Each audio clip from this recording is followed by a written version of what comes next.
Do you have a favorite interview question that you ask? How has AI improved life for you in the last 6 months? It could be personal, it could be professional. He used Claude to create a rough ROI calculator. Usually you'll expect people to use them in Excel or Google Sheets, right? But this guy came to the table with having built out a pretty good calculator using Claude. So he vibe coded the calculator. That shows AI fluency to me. Anybody I hire, I need somebody with that mindset that what you were hired for in your job description, that almost dies by the time you start with us.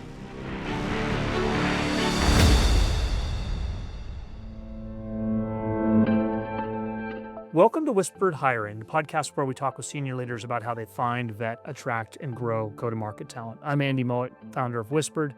Today, I'm joined by Anurag Goel. Anurag runs the industries and value teams at Red Hat. This team, which is really unique, much more focused on enterprise, is selling to the top 10% of Red Hat's accounts, typically multi-million-dollar sales. Prior to this, Anurag built out the value function at both Salesforce and Adobe. Anurag, great to have you here. Andy, thank you. Thank you so much for having me.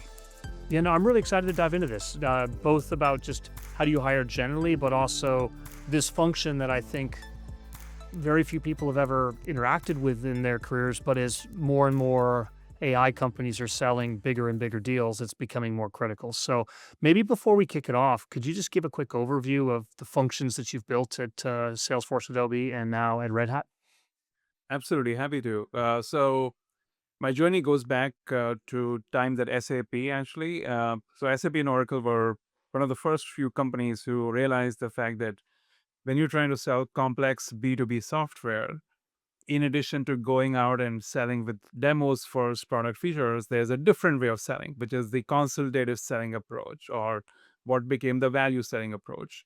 So first job at SAP, quickly moved on to Deloitte Strategy for a bit. And my first real gig with building this function out was at Adobe as they were transitioning to the cloud. And that became a Harvard case study, that entire movement. And Adobe realized that it has to be with a customer value lens, because you have to convince your customers about the longer term value there, especially at an executive level. So the trick to all of this, Andy, is the budgets, right? Especially if you look at AI budgets, they're running into billions and billions of dollars. It is a board level priority. It is not something that a user is able to sign off on. That, hey, I need a couple of AI servers here. Can you just procure that for me? That's not how this works. So justifications for these spends are at a board level, which means when you're trying to sell to them, it is not a PLG motion. It is not something that can be done simplistically. So you need these complex sales teams, specialist sales team that I call them, which is value teams, industry teams who come in and have that consultative motion. Hey, Andy, let me understand your priorities. And let me position my technology such that it makes life easier for you and helps you achieve your board level priorities. So that's what I built out at Adobe first, scaled it globally to a function that matured. As the company matured, we saw tripling of their ARR from 4 billion to 12 billion during my 6-7 years with them. Salesforce was a little bit more mature motions, but uh, fantastic learning experience. And then my last stint, or current stint right now at Red Hat, similar trajectory as Adobe, to sell larger deals faster, right? That's the logo, or that's our claim to fame. When we engage with these specialist teams, we increase the deal size by 25-30%, and we help close these deals faster by 15 to 20%. So, I contrast this. I'd be curious your take on the forward deployed engineer concept is obviously the rage out there. Is forward deployed engineer, it's different, and is it mutually exclusive, or do you see both working together? And obviously, I knew Salesforce had sales engineers. Maybe they should have been called forward deployed engineers, and they would have been the smart ones to coin the term. But how do you think about all these different sales functions that are effectively like overlay functions on top of sales? Yeah, great question. I'm actually writing a lot about this also. I have this handbook for ROI value consulting for AI specifically, because as you said, the FDEs have become quite in vogue in the last 12 months or so.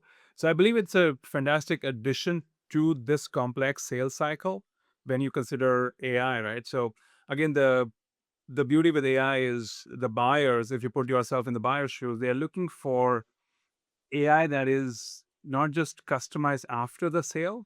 They're looking for proof points that this will work for them even before you sell it to them. Hmm. So when you talk about AI pilots, for example, right, that's where there was this infamous MIT report last year. 95% of AI pilots do not move forward, right? Part of that is the technology specs don't match up. But the real reason behind that is because who decides what is the success of a pilot, right? Is it your guess or is it my guess? Because there was no clear definition is business terms. Again, the budget holders. Let's be clear: the budget holders for AI are at an executive level. They could care less if the project specs were on time delivered or not. What they need to know is, did it make a meaningful impact to their revenue objectives? Did it make an impact to their margins? That's the currency that they deal with, right? So you got to keep them involved in the AI process. So I see FDEs relevant for standing up the pilots, but when you pair them up with ROI value consultants, as we've done at Red Hat, that's when you see the real power. So just to share with you a data point as a story, uh, our conversion rates on those POCs and pilots were not so great, like the industry. But with the sparing of FDEs and folks from my team who go in early and the FDEs as they're scoping the pilots, we're also scoping the business requirements from an executive lens. We are baselining the KPIs and making sure when the pilot is implemented, there is a complete thumbs up from the business users and the technology users that the pilot was successful. So we are moving these through the deployment at 3 times the clip that we were at earlier. So that's a real advantage to us in terms of capturing the market as a revenue upside. Also think about the cost of sales, right? Because anytime you run these AI POCs, there's a cost of sales impact to the company. So there's a revenue and a margin play with using the FTEs correctly. I love that. Give a sense of the scope of your function. I think that until you and I spent some good time, over the past couple of months, I didn't realize like the scope of how big these functions are. So give people a sense for it, and then and then I'm kind of maybe as a follow on question, how when does this make sense? At what revenue size or ACV per customer does it make sense at? For sure, yeah. So I've got 3 functions just to get into a little bit of detail. So the first function is the ROI value consulting part, right? Which is selling large deals, also making sure these deals are renewing and there's expansion into accounts. So again, at Red Hat, most of Fortune 500 already use that technology, which we are happy for, and we want to continue investing in the success of customers. So we want to make sure we are constantly aligning with them on the value they are receiving post the sale as well. So this function, overall value function, is about 50, 60 associates globally, touching about 4 billion ARR Hmm. for the company. So, and we are actually now not just enterprise, even within our commercial segment, there's a top tier called corporate, which is almost enterprise. So, again, the idea is how can we make those top tier corporate accounts faster and grow bigger, right? They almost become enterprise over time. So, we have been very successful with running these motions even on that side. And not to forget partners. So, almost half of our revenue goes through the channels. So we are actively working with our partners who are expecting us to come to the table with the value proposition of Red Hat plus the partner as a better together story. Hmm. So that's a little bit on the value side. Second function I have is industries go to market, which is a relatively newer motion for Red Hat because we've had a couple of industries, but not a scaled motion for expanding that over the longer term. So I took this mantle on and have already stood up newer verticals for us, like defense, public sector, manufacturing, retail, uh, utilities, or those are all in the up and coming stages, where we've got industry experts now who are going and talking to you, Andy, from the language that you expect us to talk to you about. If you're going to a big bank in the world, they will expect you to talk about the KPIs that they care about, right?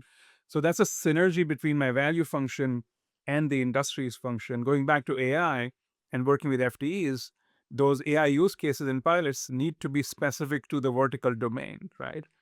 And the last piece is global accounts, which are consider them to be highly complex multinational accounts, just the top 25. So if you were to create any kind of tiering mechanism pyramids, as is usually done, these will be probably the tippy top or even outside of that round because of the complexity that these accounts have.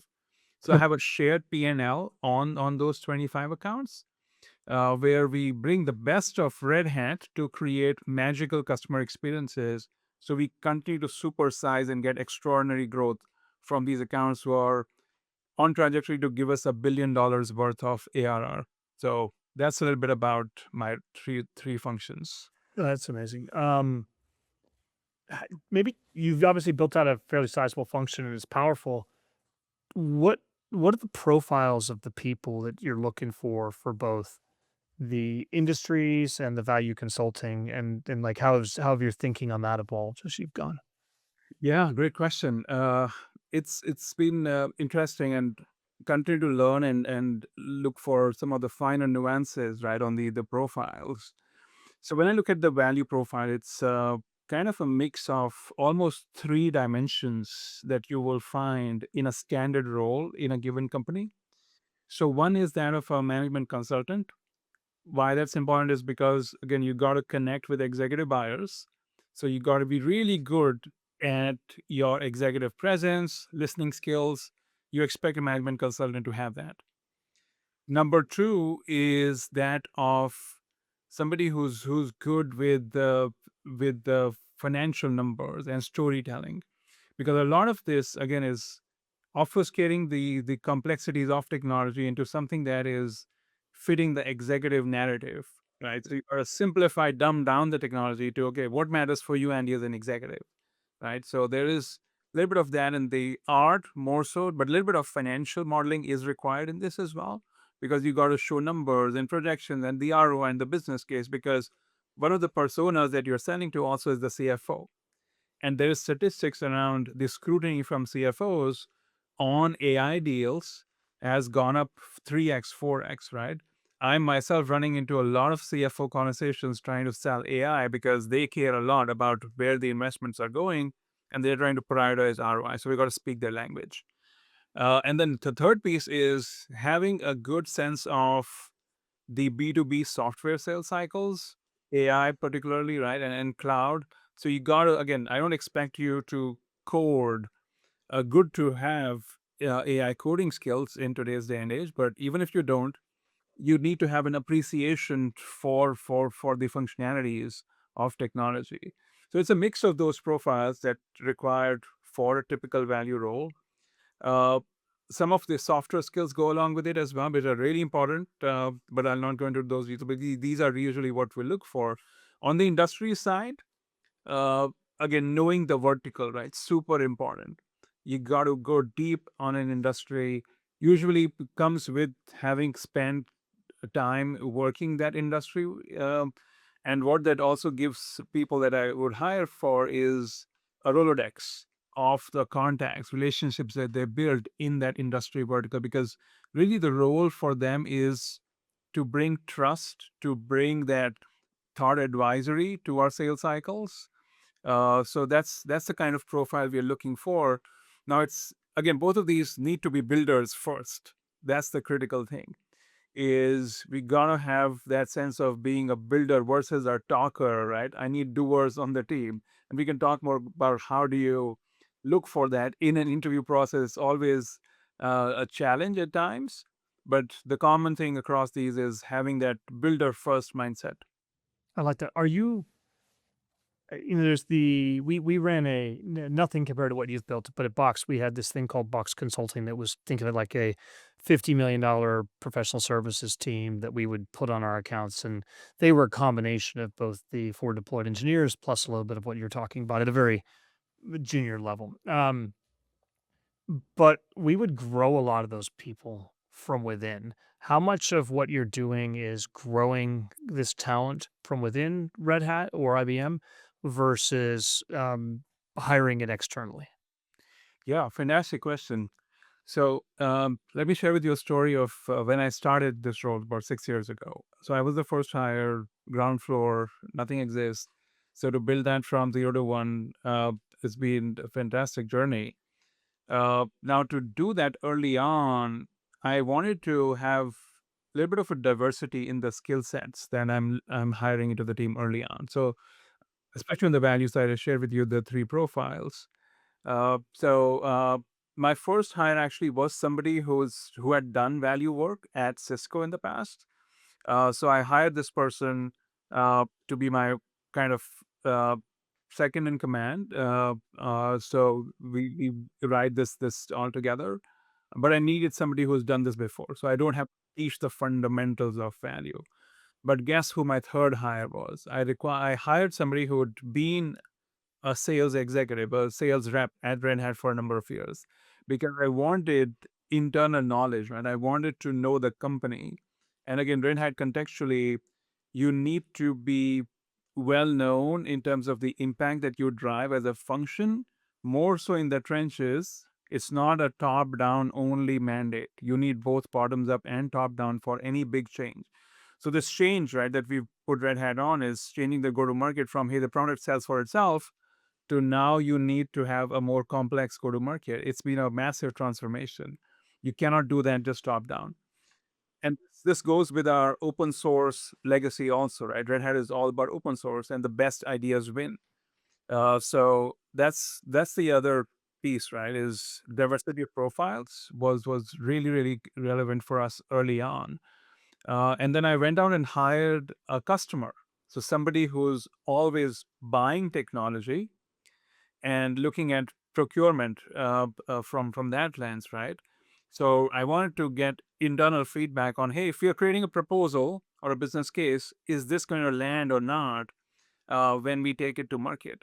So those were some of the initial hires, and I still owe a lot of our success to them because that set us up for hiring and adding more profiles. Now, as the team matured, we were able to find similar skill sets within Red Hat and we've grown them. We've actually now, I would say, mix of 70% external hires, but 30% of our team is internal hires who have grown into these roles and who we've matured and they really enjoyed adding this to their repertoire. I love it. You're probably, I guess I'm gonna have to call you one of the kings of the overlays, right? Like I think there are more and more companies when they're selling these big complex enterprise deals, you need that. We had an industry team at Box. We obviously had Box Consulting. I've seen it at a lot of places where you have to bring in that expertise.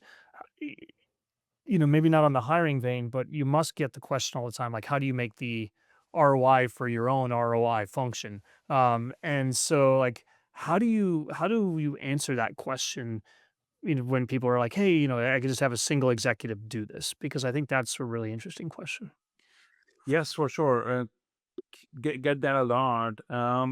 We've tried to keep that as simple to understand as possible because again if an executive X has invested in this function at a given company, we need them to know the ROI story and repeat it and rehearse it for us all the time, even in the rooms that we are not in, right? Yeah, that's a good point. So, and you'll appreciate this from your RevOps days, Andy, is the numbers matter, but more what's more relevant are the insights from the numbers, right? So, what are the sound bites that matter for them? So, we try to keep this very close to the revenue because, again, we've been blessed at Red Hat. We are part of the sales team, so we are not outside sales from that lens, right? So, uh, our claim to fame in terms of the ROI is larger deals faster, so that's the tagline for us, and we live and breathe by that.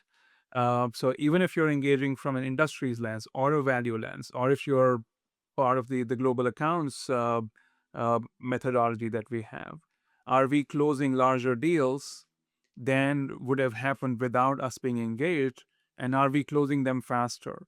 Now there is lots of details, but that is the simplistic one line answer that we are using: larger deals faster. I love that. Have you ever proven that with numbers? Oh Like, yeah, I mean, I think in box you always would have like a sample or like a control sample on that side as well too. absolutely. And we keep refining the numbers, and we keep um, uh, doing that every year. Again, as the team expands, our scope, our remit expands. So, for example, I can tell you the latest statistics tell us that when we engage, the deal size goes up by almost 25%, which is considerable, uh, because you're looking at the scope expanding of the deal. And also, what's important is we want to prevent deals from slipping, because that hurts us. Because imagine all the effort that goes into building pipeline and maturing it, but if the deal slips or there's a downside on the deal, right, that is counterproductive, and that is a huge cost of sales impact. So again, our claim to fame is also protecting the deals, right? De-risking the deals, because if you're making the right executive connections and you have pitched the technology correctly to them, they're convinced of the business value behind it, and the industry folks add the trust and the credibility that, hey, Andy, you're not unique on this journey. Here's 10 other banks, or here's 20 other defense customers who we have worked with, and we have attestation behind these, right, as documented value proofs. I love that. Do you have a maybe shifting gears now, hiring process? Like, do you have a philosophy on this? Have you, and how has it evolved over time? Or do you have a standard way your team interviews, or do you let people have different approaches given the different profiles that are out there? No, I mean, given that the combined function is now what, 125, 130 people odd, so we reach scale where it could not be choose your own adventure on hiring. So we've got a pretty regimented hiring process, which is uh, a few things that are relevant there is, in addition to the usual screening processes and whatnot, there is a lot of emphasis on, again, the builder concept. So how do you test for that, right? So we are always looking for that, even in the initial screens, hiring manager interviews. There is a lot of effort that we put into a panel round, a case study, in which we are testing not for the, again, the actual answers, but how you approach uh, preparing and presenting, because that gives us a sense of your builder mindset. And candidates are usually grilled on that in a good way, in a constructive manner.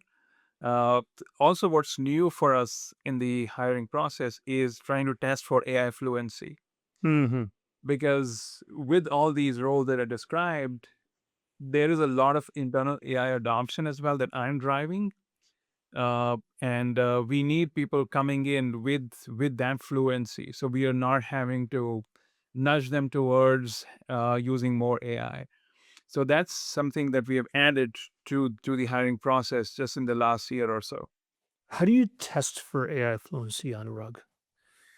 Yeah, good question. So even in the case study, right, we give them options to use AI, but it should be their own work. But they are free to use AI to support them. Let's say a typical case study could be, say, Andy, you're interviewing for a job with us, and we'll give you a hypothetical uh, company that you're supposed to pitch Red Hat technology to, and you're supposed to create a business case, right? So you're supposed to run all the public research possible. You can ask us questions about that company, ask for data. Otherwise, you're supposed to just make logical assumptions. So the good candidates will come to us with having done that research using AI, and AI research would probably give them a few questions to poke holes on, as in seek clarifications on, right? And I actually saw a couple of months ago a candidate that we were interviewing in Latin America for one of our roles there. The financial modeling case, he used Claude to create a rough ROI calculator. Hmm. Because usually you'll expect people to use that in Excel or Google Sheets, right? But this guy came to the table with having built out a pretty good calculator using Claude. So he vibe coded the calculator. That shows AI fluency to me. Do you, when you talked a little bit about how you let people ask clarification questions, do you make that explicit of we are here to for you to ask, or do you more not make it explicit and see if they are the inquisitive type? it's more of the latter. Again, the if somebody's made it to the panel round, it means they are in a good probability to be successful in the hiring process, and we want them to be successful, right? So it changes from a wide panel or wide pool of candidates. One of our roles that we just hired for had close to 500 applications. Hmm. So to go from there to shortlisting somebody in the panel means there's time and effort from both sides. So we want them to be successful. We will not make it explicit as such. It's not mandated that you come to us for questions, but again, the good ones, right? That's how the cream rises is when somebody says, hey, this is not in the process per se, but is it okay if I grab 15 minutes with you to ask a few clarification questions before getting into the process so that I'm well prepared? That shows me the passion, that shows me the hunger. I like that. I've also seen where when you take those 15 minutes to ask those questions, you can go badly or well, right? Like Mhm. we had another podcast guest that said, "Hey, if you say, hey, can I connect with you so I present with you to make sure it like looks good before I present to everyone else?" Those people are not like willing to take risks and everything like that. So, what are good clarification questions, and what are bad ones where people have kind of taken themselves out of an interview? Yeah, again, the good ones could be more with the approach, right? Like, am I thinking of this correctly? Right? Those kind of things. I'm not looking for again answers. There's no good answers. But if somebody comes and says that, hey, I'm for this case study, I'm gonna approach it with XYZ as my structure of thinking. Am I approaching it in the right direction? That shows me they're building with me as opposed to, as you said, the risk taker is an interesting one, and we definitely need people who are willing to take risk and not asking for permission all the time. But if they're kind of making this collaborative, because again, this is on the job stuff. When Well, they I mean, I think what you just described is a great question for a value engineering or an industries That's right, person. exactly, Probably a terrible question for other roles, right? Where you're like, no, I'm not going to tell you if you're doing it right or not. I need you to figure it out yourself, right? yep, But I think it's fun because the questions the way you want people to behave may be very different than it's for a exactly salesperson, right? that's exactly right. Yes, that's why these roles are a bit unique, and hence the hiring process and the skill set and the profile. That makes it a lot of fun. But because they're coming to you with these things, as you said, in the role, I will expect them to make it as collaborative as possible with our customers, right? So Yeah. this shows that they're going there. And the last thing I'll say with the hiring process is something that am still learning for and trying to get tactical advice on this is how do you test for fire in the belly? Hmm. How do you test for hunger? How do you test for somebody who's going to go beyond what is in the stated job description in 100 words, right? Because that's really important for us. I think it's a misnomer at times when people think that, oh, you're in a bigger company means there's not much building that happens in a bigger company. I think that is incorrect because there is still lots, even after 6 years. Every day I'm building something new, which makes it exciting, keeps it fun. So, anybody I hire, I need somebody with that mindset that what you were hired for in your job description that almost dies by the time you start with us because you are literally expected to deal with ambiguity, and you need to have the passion to go beyond what is the box in which you are hired for. I like that one. So how do you you posed the question, but what's your current thesis on how you test for fire in the belly? uh just with the again with the questions, right? With the questions that you're asking of associates, I mean of the candidates, and the way they respond, and trying to go into details, specificity. And if you notice that in the past life, they've shown a trend of having gone beyond the call of duty, right? So uh, I'll ask them for a situation where something was ambiguous, and a project that was nobody was putting their hand up for it, but it was a business problem that they identified, and they worked on it and created solutions for it. That shows me builder. It shows me fire in the belly. So when people come with those examples, and I'm trying to poke, some questions to tease that out from candidates. Why is builder so important in your function, right? Like I could argue that it's about working with people, it's about understanding and collaborative selling, which would be like the one function where I would see like builder would be later to adopt. What do you what's the question behind the question on builder, right? Like what's the I is like, can you drive AI change? Can you fly low and high? Can you do more with less? Like what's the question that you guys are trying to answer? Yeah, absolutely. I've always loved the question behind the question type of thing. Yes, it's a fantastic question. Love it. So when you think about builders for us, right? Really, it's building a shared vision of success with the customer. Let's pick a specific example. One of the biggest banks in the world was struggling with using AI for their new customer onboarding process. And it was a problem statement worth $100 million plus for them.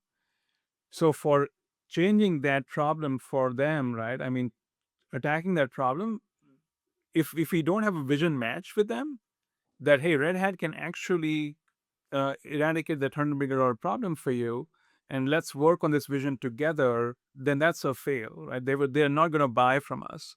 So the building part for us is how do you connect with that person who's feeling the pain, but also boss's boss who has the budget behind it. So you got to have multiple stakeholders to come to the party, but you build a vision together. Now that's the art of storytelling.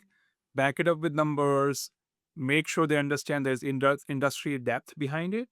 So there's trust and there's customer references and all of that that goes. But any engagement of that size for us, Andy, right, is a new building endeavor. It is not something that's cookie cutter. Yes, there's a good part of my business in which over time we have templatized things and we have scale motions. And again, we use AI for that, especially on the long tail accounts. But for the largest account, like the global accounts, 25 accounts, every conversation is customized, is bespoke. So Hmm, that is why you need that builder mindset. It's not something that you can just rinse and repeat. I love it. Do you have a favorite interview question that you ask that you use? It's something that I'm using more so in the last 6 months. I've Mhm. just gone AI fluency now. Uh, and again, I'm trying to look for the depth that people go in with their response. And the question is pretty simple is how has AI improved life for you in the last 6 months? Mm. It could be personal, it could be professional. Now, degree of response matters for me because uh, a candidate responded with saying, "Hey, I use ChatGPT to plan for my family trips." That's a good answer, right? It's a good use case. But is it something that will make that candidate attractive to me from an AI building perspective versus somebody who showed up with a vibe coded ROI calculator? Right. So there's a depth of responses there. That's a spectrum that I'm testing for. I like that a lot. That makes sense. Maybe as we wrap, you've brought it as you bring on new people on the team. How do you set them up for success? Yeah, great question. So we have a pretty structured 30, 60, 90-day onboarding program. We assign mentors. I'm personally involved in specific milestones in their onboarding journey. Again, it's uh, specific, deliberate from my side because the culture is really important for me. The culture of Red Hat, the culture in the team, that builder mindset, right? Autonomy, because Mhm. we need these people to come and run their own business. I don't have the time or resources or want to micromanage everything, right? So we empower them to own their success. So a lot of that is the softer side that I'm personally delivering to them and setting the tone. So yeah, that all of that is meant to set them up for success. We have lots of opportunity to learn early on. Again, I'm mindful about that. Is we got to make sure they have the time and space to learn early enough, but then quickly get into the accounts and get onboarded and build the relationships and again go land larger deals faster. I I love that. Um, as we wrap, it sounds like you've written a lot about these functions that you've built out and are passionate about. Where should people follow you, find you? Yes, LinkedIn easiest to connect. I've got active threads on my latest work on the value consulting for AI handbook, where you'll find a lot of these concepts about selling to executives on ROI of AI. That's the punchline is the ROI of AI. Uh, Latest work there is on CFOs and FDEs. So if anybody is interested, please feel free to follow me there, and would actually love to get input from the audience and make that handbook better, because I'm actively writing the new chapters there. I've written 4 chapters so far. So if anybody has ideas of additional dimensions you'd like to see in that handbook, I'm all ears. I love it. Do you happen to own ROI of AI.com or not yet? Not yet. Maybe I should look into it. I may beat you to the domain. But thank you for taking the time today. It was really great chat. Thank you, Annie. Thanks for having me. Have a great day. You too.